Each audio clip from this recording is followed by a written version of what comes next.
जर्द पत्तों का बन ड्रामे की एंडिंग ने दिल जीत लिया। क्या कमाल की परफॉर्मेंस थी सबकी, क्या कमाल की स्टोरी लाइन थी और इतने ज़बरदस्त ड्रामे को इतनी खूबसूरती से एंड किया गया। मैं कहती हूँ मज़ा आ गया।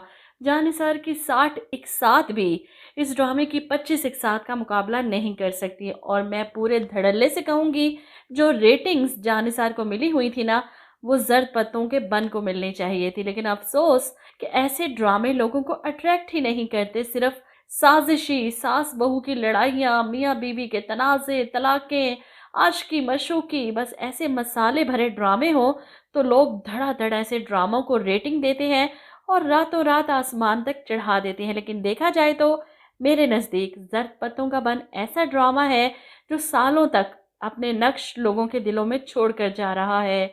सजल अली की बेहतरीन परफॉर्मेंस, इसका सफ़र कहाँ से शुरू हुई और कहाँ पर जाकर एंड हुआ, इसके इतने मेडल और हर मेडल इसने इसके हकदार को जाकर पहनाया। इसका बाप जिसने सारी ज़िंदगी इसका साथ दिया, हर मुश्किल वक्त में इसके साथ खड़ा रहा। इसकी माँ जिसने इस बात का गरूर नहीं किया कि वो 5 बेटों की माँ है, बल्कि बेटी की माँ बनकर दिखाया। गांव के मौलवी साहब जिन्होंने सिर्फ अपनी नमाज़ों पर फोकस नहीं रखा कि अल्लाह सिर्फ मुझसे राज़ी हो जाए, बाकी जाएं जहन्नुम में। मीनू का भतीजा रोशन जिसने हर मौके पर अपनी फुप्पी का हौसला बढ़ाया, खुद मारे खाई लेकिन फुप्पी का कॉलेज छोड़ कर आया। और सबसे बढ़कर डॉक्टर नौफिल मीनू की सारी शर्तें आंखें बंद करके मानते हुए इसे दिल से कबूल किया और इसके ख्वाबों को हकीकत में बदला। ड्रामे की कहानी केसर किला नामी एक छोटे से गुमनाम से गांव से शुरू हुई और पूरा मुल्क रानी के केस में केसर किला की नसरीन को देखे बगैर इसके साथ खड़ा हो गया, इसे इंसाफ दिलाने के लिए। कहानी में कोई सास बहू वाली साजिशें नहीं थी, लेकिन एक सबक था। बाप का अपने बेटों के सामने एतराफ़े जुर्म कि मैंने बच्चे तो पैदा कर लिए, ढेर लगा दिया, लेकिन इनकी तरबियत ना कर सका। एक ऐसी तल्ख हकीकत से पर्दा हटाया है कि घर में खाने को 2 वक्त की रोटी ना हो, लेकिन खाने वालों का ढेर लगा हो, सिर्फ इस एक बात पर कि जिसने पैदा किया है रिस्क भी उसी के ज़िम्मे। ये बात समझने वाली है कि रिस्क की जिम्मेदारी लेने वाले ने हाथ पर हाथ रखकर बैठकर बच्चे पैदा करने को नहीं कहा, मेहनत करने को कहा है। मेहनत करो, कमाओ, अपने बच्चों को खिलाओ। इस चीज़ का इंतज़ार ना करो घर बैठकर कि एक और पैदा कर लेते हैं, शायद इसकी वजह से हमारे रिस्क के दरवाजे खुल जाएं। हमारे इर्द गिर्द मिसालें भरी पड़ी हैं ऐसे लोगों की जो बच्चों से मजदूरियां करवाते हैं, छोटी छोटी बच्चियों को घर पर रखवाते हैं काम के लिए।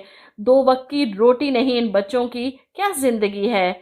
इसलिए इन्हें पैदा किया कि थोड़े बड़े होंगे तो कमा कर खुद भी खाएंगे और अपने माँ बाप को भी खिलाएंगे। और फिर ऐसे मौलवियों को भी हाईलाइट किया गया जो अपनी 1.5 ईंट की मस्जिद बनाकर इसके अंदर बैठे सजदे पर सजदे करते हैं कि अल्लाह हमसे राज़ी हो जाए, लेकिन अपने इर्द गिर्द निकल कर लोगों को हिदायत की बात बताने से गुरेज करते हैं, ये सोच कर कि सबका अपना दीन ईमान है। और फिर एक ऐसी लड़की जो 5 जलाद नुमा अनपढ़ भाइयों के होने के बावजूद भी, इतनी बड़ी डॉक्टर बनने के बावजूद भी अपने इलाके के लोगों के लिए सोचती है कि इतनी डिग्रियां लेने के बाद मैं क्यों मुल्क छोड़कर बाहर जाऊं और कमाऊं पैसा। वो इस छोटे से केसर किला में अपना क्लिनिक बनाती है ताकि मुफ्त लोगों की खिदमत कर सके। और यहाँ तो ये हाल है कि माँ बाप डॉक्टर बनाते हैं बच्चे को कि कोई बड़ा डॉक्टर बनकर जितना पैसा इस पर लगा है ना, इससे 10 गुना ज़्यादा कमा कर देगा। डॉक्टर बनकर लोगों की खिदमत नहीं करनी, बस अपनी पढ़ाई का पैसा वसूल करना है। तो ड्रामे की लास्ट एपिसोड आपको कैसी लगी, रिव्यू कैसा लगा, कमेंट करके ज़रूर बताइएगा।